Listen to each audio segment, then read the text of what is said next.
esok tangi turu pengen ngopi ora lali mangan keju karo roti enak tenan seger tenan wis biasa karo rokokan dipenake omong-omong jakongan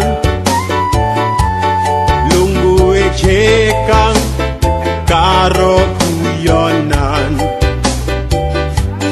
wanci kerja budal makarya oleh hasil kanggo keluarga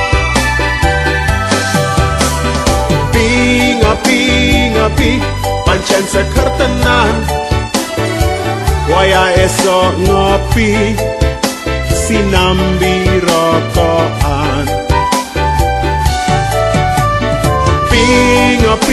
ngopi pancen seger tenan ning ojo nganti ninggal gawean ngono ora becik ngono tidak baik nyambut gawe mbok ya sing apik